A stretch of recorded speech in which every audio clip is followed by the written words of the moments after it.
what people aren't necessarily realizing is that if we are in a recession already and we're going to go into a deeper one and inflation's going to continue higher, that there's going to be an increasing reliance on the internet as people start to do things like take on a side hustle, look to utilize a second job, bit of remote working. The whole idea of working from home now, it frees people up a little bit more to look at other forms of revenue streams. So in order to do that, you've still got to think about. Welcome to the Exponential Investor podcast. Want to be a better, smarter, more clued up investor? Well, you've come to the right place. We cover the breakthrough investment ideas you don't hear about in the mainstream to keep you on top of the megatrends and opportunities reshaping our world.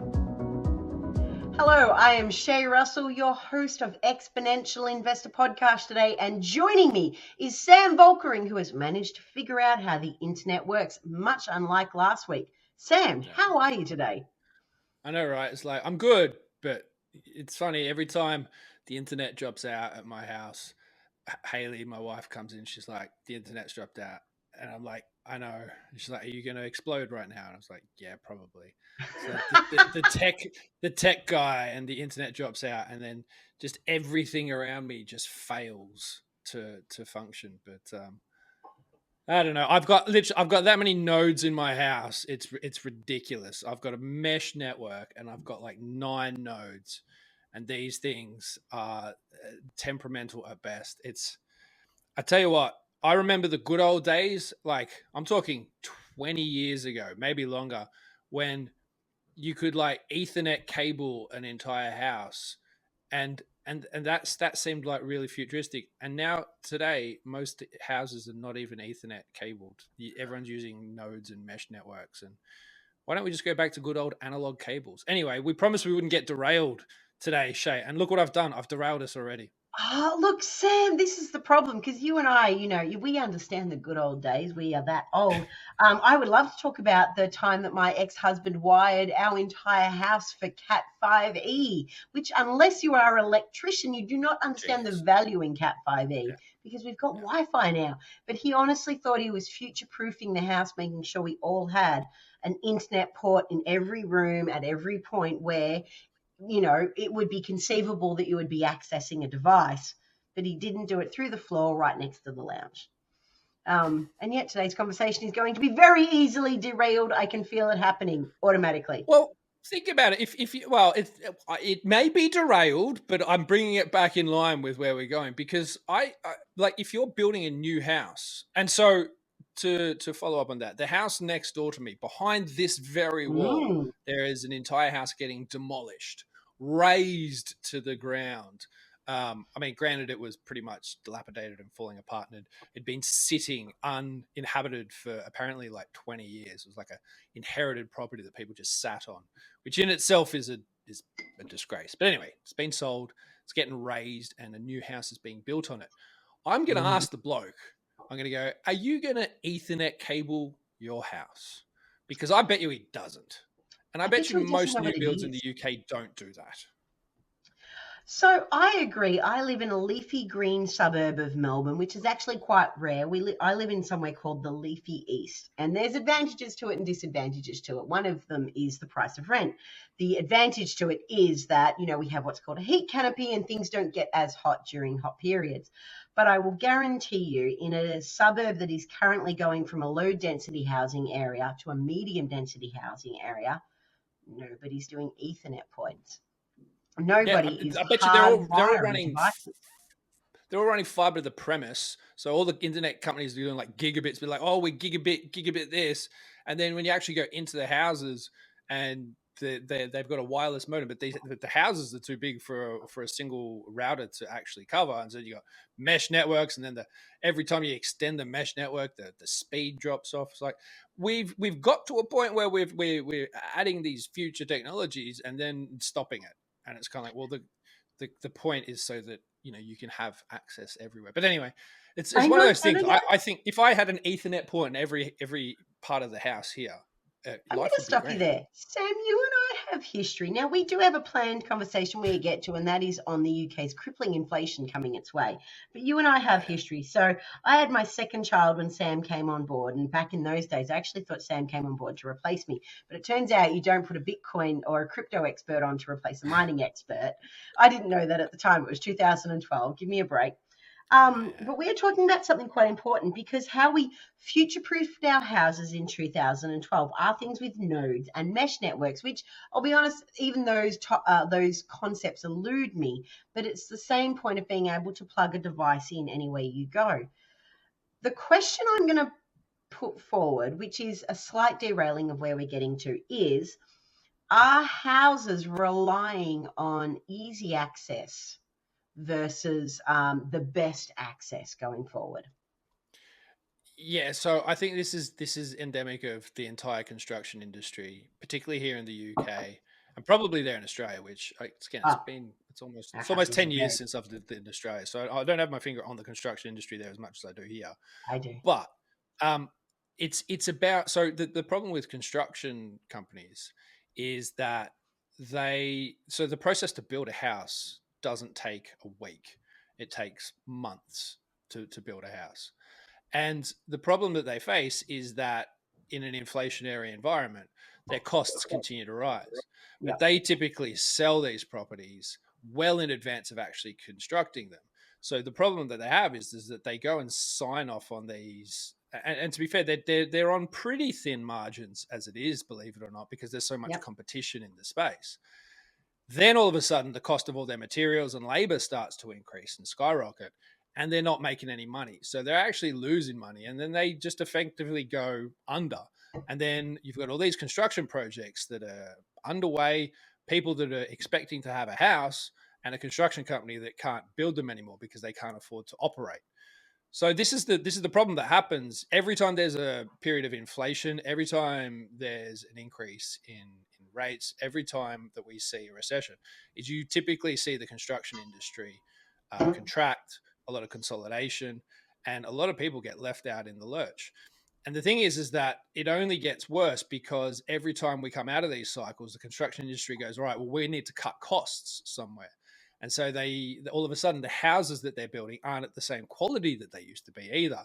And things like running Ethernet cables to every room is an extra cost that they can't wear in order to construct these houses. So they don't do any of that sort of stuff. I've known people that have bought some new build houses and they haven't even had flooring in. So the people have had to go and get carpet fitted and go and get tiles done because the construction company won't do it because they simply can't afford to do it because of the margins that they operate on. And as you're seeing now in Australia, these construction companies are dropping like flies because of the economic issues that we're all facing. I actually would love to delve more into the construction industry in both the UK and Australia, because there are similarities there, especially with we're paid decent wages in both of our countries. Like, yes, Australia is a more higher wage earning country, but at the end of the day, there is a parity across the industrial sector and across the commercial sector. But I'm going to push the point here on something before we get to the actual point of today's podcast, Sam, and that is Cat 5e. When you and I first met, like, you and I, at the end of the day, we are retail investors that know how to speak a certain language, and that's very rare. But we understand the concept of Cat 5e, and then this was superseded by Cat 6, and then superseded once again by the NBN. So tell me, with the houses, this is what the point I want to push. The houses that are being built in the UK, are they being built with Cat 5e? Now, Cat 5e, for everybody who is listening, is old cabling technology. It's essentially cabling technology to the node into the house. It's basically copper cabling wrapped in a blue coil, blue wax. That's really the way of looking at it. Cat 6 was the step up, and then there was, in Australia, we call it the NBN, which is essentially glass fiber technology. In the UK, the majority of the houses that you're seeing, are they already using technology that you and I were personally laughing about 10 years ago? So what's happening now in the UK? So the UK is a lot more progressive than Australia when it Oh, comes to don't say that. things like That'll hurt our internet access. feelings. So most of the country now is undergoing some sort of upgrade to the cable access that people have. So they're pretty much running fiber networks to the premises. Okay. And that's a nationwide thing. So right now, so the sort of big operators have typically been BT, obviously, and Virgin. And Virgin have been streets ahead of the competition when it comes to the sorts of technologies and speeds that they can deliver to the house. So again, cable right up to the front door. And now City Fiber is going out across the country, rolling out gigabit speeds, fiber to the premise.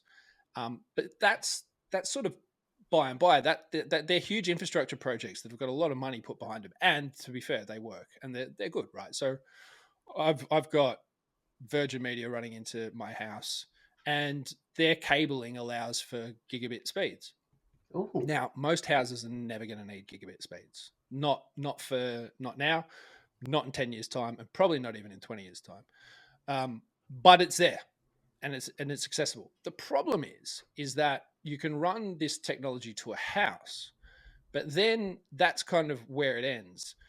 Once you get inside the house, that's when things start to break down, because a lot of the houses here aren't, you can't sort of, I mean, you can, but it's a major cost, and it's an even bigger cost now to then actually try and run that cabling through an entire house to actually maximize those speeds in an entire house. Typically, you run it into a house, you run it into a router. That router then sends out a wireless signal. So the fact that it's a wireless signal to start with usually drops off in speed. And then you got to pick it up somewhere else where you drop in speed again. And if you need to relay that on again, you get drops in speed.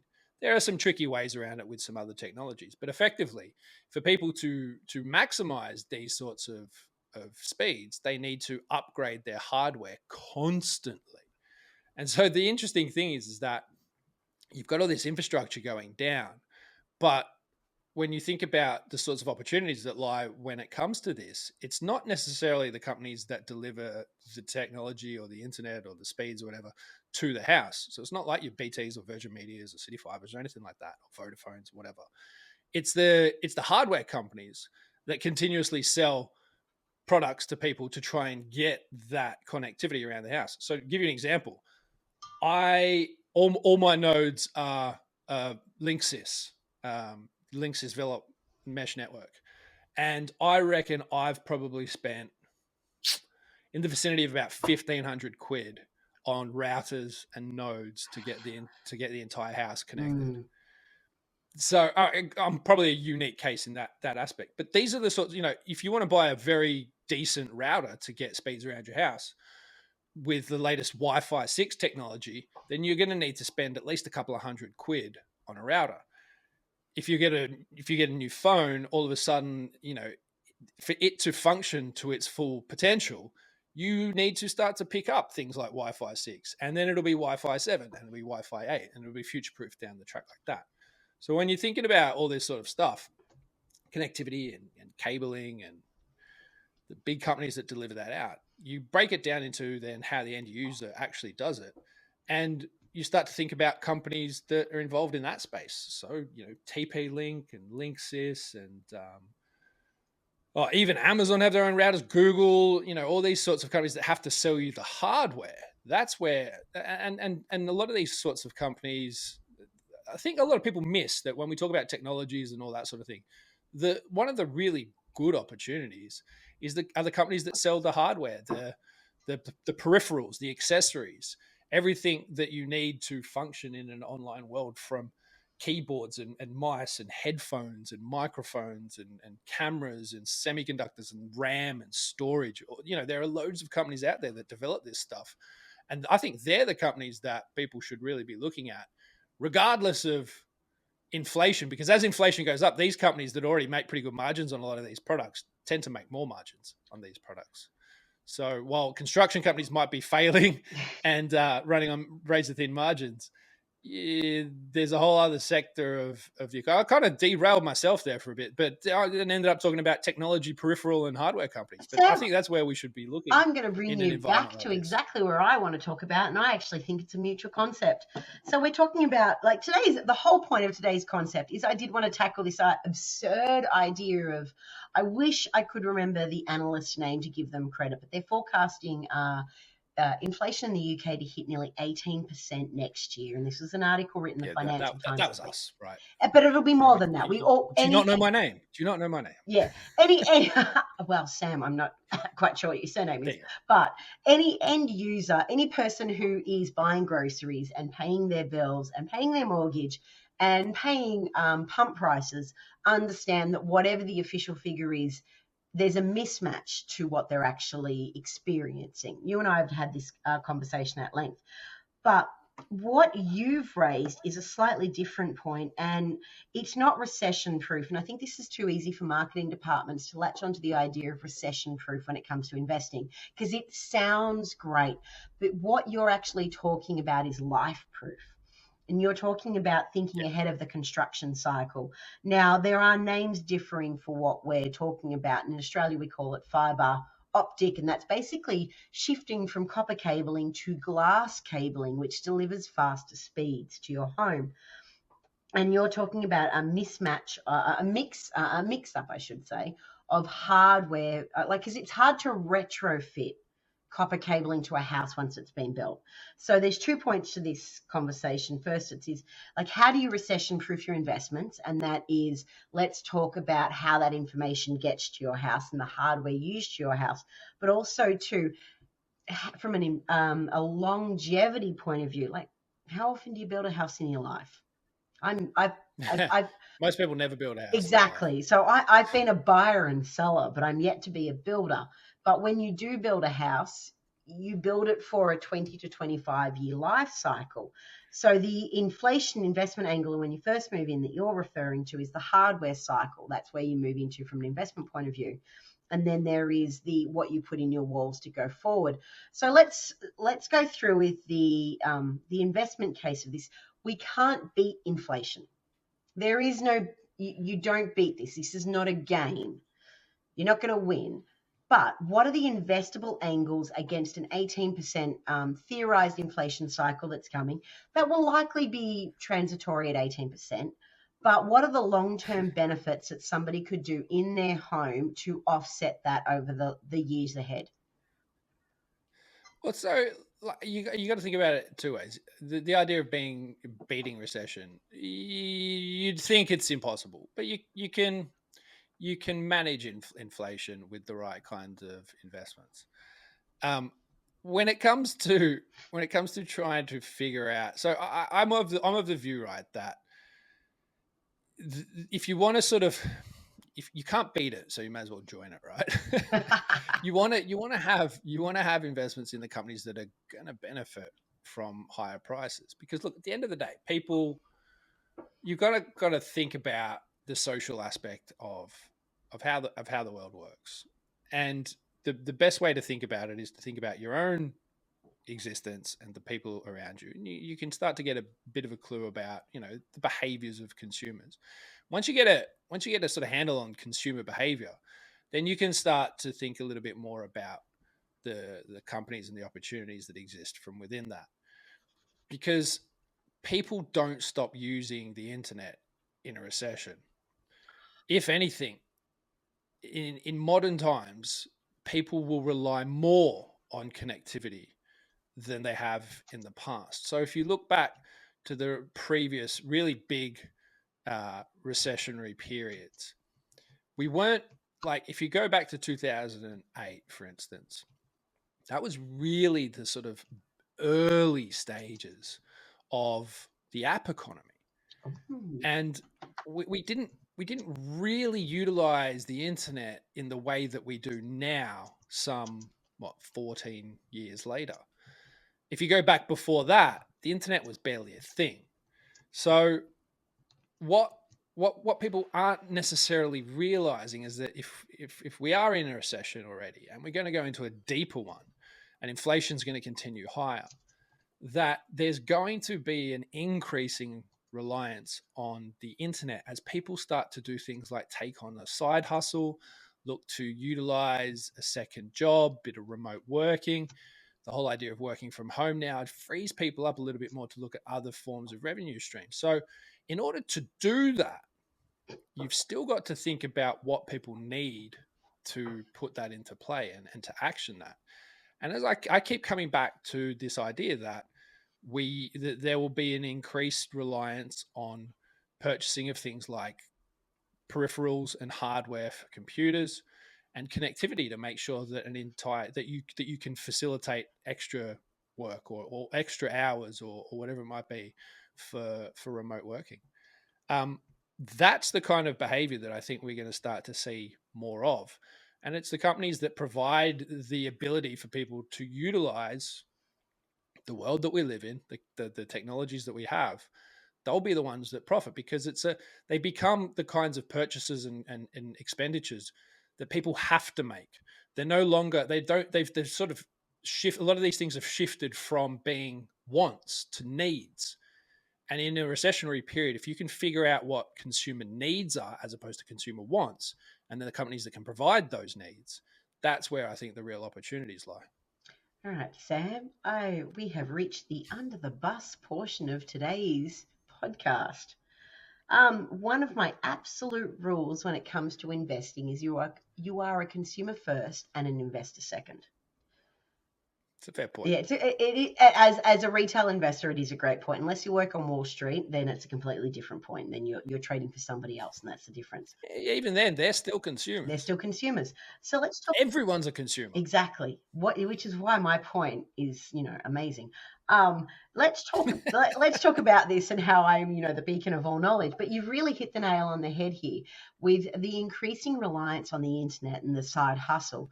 And this is the side hustle is very much an Americanism that we're adopting and incorporating into our analysis. But nonetheless, people are working out how to monetize a hobby. And that is increasingly over the internet. So the internet is obviously a big, broad space. As you said, you can't beat inflation, but you can join it. What are the sectors that make up the internet that are so important? Because it's not just the data space. It's not just the service space. It's a component space as well. Well, look, I mean, to try and not have this podcast go on for 2 hours, I mean, you're really looking at sort of three main areas. There's the infrastructure that provides it. So things like cloud networks and data storage. So big data storage companies. In terms of the cloud, it's a tricky space, the cloud, because cloud services are dominated by two companies and then a third and then a bunch of others. So it's AWS, which is Amazon, Microsoft Azure, which is obviously Microsoft, and then Google comes a very far distant third. And then there's a whole bunch of other smaller providers. They run the internet. So if you want to talk about the internet that most people experience, it's Amazon, it's Microsoft, and it's Google. And people are like, well, big tech's scary. It's like, you don't say. It's because they literally control over. It's like almost two thirds of the internet. So that's sort of one aspect. And then if you're starting to think about then, the portal in which people access it through computers, and so you're looking at a lot of the companies that provide the technology to do that. So Apple, again, Microsoft, IBM, Dell. And then there's a lot of peripheral companies out there, everything from Logitech to Corsair, that produce things like the memory and the RAM and the mouse that you use. Logitech. I'm on a Logitech cam. I've got a Logitech mouse. I've got a Logitech keyboard here. So I've pumped in, $1,000's worth of stuff to Logitech for my peripherals, and then you just look around you as you rightly point out, we're consumers first. And if you think about your consumer behaviors and others, people like you can start to get a bit of an idea about where these pockets of industry exist. All right, Sam, as you so rightly pointed out, this podcast could go on for the next 2 hours, but we do need to call time. I've got to be honest, I could drill into your knowledge of what we need to know from a tech point of view for a lot longer than we've been given, but it is late where I am and early where you are. So I'm going to sum today's exponential podcast up quickly. If you could Coffee sum time. the investment angle up in 60 seconds or less, what is it? Buy stuff, and when you buy stuff, think about the companies that make it, and that's where you should start when you're thinking about where to invest in difficult economic periods. My friends, I am a voracious consumer. So as Sam says, buy stuff, but think about where they are being manufactured, who is manufacturing them. I actually think today has been a fantastic podcast. Sam, thank you for being here. I do love all things tech, but mostly I love all components tech. So thank you for joining us. And if you are looking to beat inflation, believe it or not, being in the tech space is more important than almost all the commodities it took to make it up, but we won't tell everybody that. Everybody, I just want to sum up. Thank you very much for listening, and to quote the fabulous Sam, thanks for watching, and bye for now.